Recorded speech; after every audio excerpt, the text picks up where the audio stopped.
నమస్తే అండి. నా పేరు సునంద. నేను ఇప్పుడు గోధుమ రవ్వ, సేమియా రెండు కలిపి ఉప్మా చేసి చూపించబోతున్నాను. దానికి కావలసిన పదార్థాలు ఆనియన్స్, చిన్న అల్లం ముక్క, పచ్చిమిర్చి, కరివేపాకు.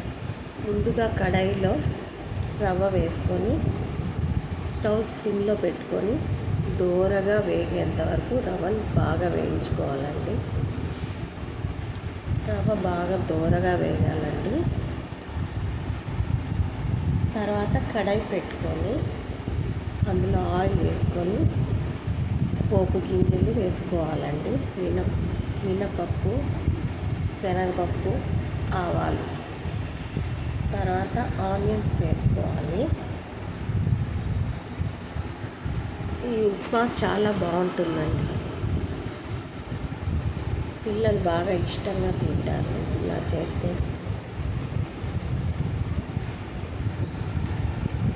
ఆనియన్స్ బాగా వేయించుకోవాలండి. తర్వాత పచ్చిమిర్చి వేసుకోవాలి.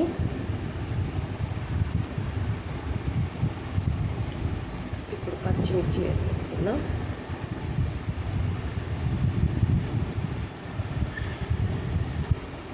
తర్వాత అల్లం ముక్క కట్ చేసుకొని వేసుకోవాలి. కరివేపాకు కూడా వేసేసుకోవాలి. ఇలా చిన్న మంట మీద బాగా వేయించుకోవాలి.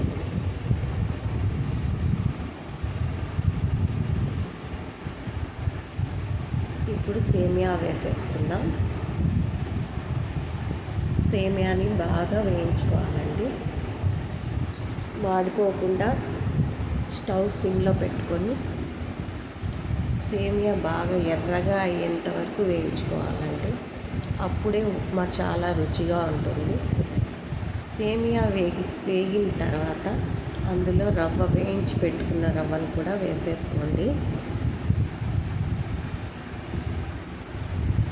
ఇప్పుడు బాగా రెండు కలిపేసుకోండి.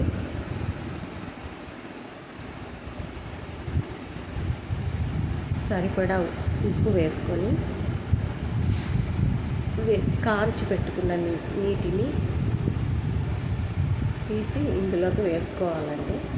నేను కెటిల్లో వాటర్ పెట్టుకున్నాను. రవ్వ కొంచెం అలా అలా అనేసుకొని వాటర్ వేసేసుకుందాం.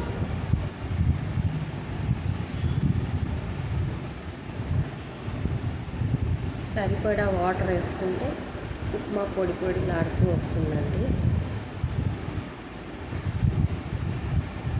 కొంతమందికి అలవాటు ఉండదు కదండి, ఎక్కువ వేసేసుకుంటారు. కాబట్టి ఫస్ట్ కొన్ని వేసుకోండి.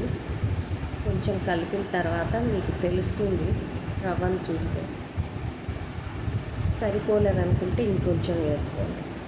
ఎక్కువ పట్టవండి. ఇప్పుడు చూడండి ఉడికింది. ఒకసారి కలిపేసుకోండి. ఫస్ట్ కొంచెం మెత్తగానే అనిపిస్తుంది. కొంచెం చల్లారిందంటే పొడి పొడిగా వచ్చేస్తుందండి. మా వారికి ఆఫీస్కి టైం అయిందండి, అందుకే ఫాస్ట్గా చేసేస్తున్నాను. అయిపోయిందండి ఉప్మా. ఇందులోకి టమోటా పచ్చడి కానీ, పప్పుల పొడి కానీ, చట్నీ కానీ, చింతకాయ పచ్చడి కానీ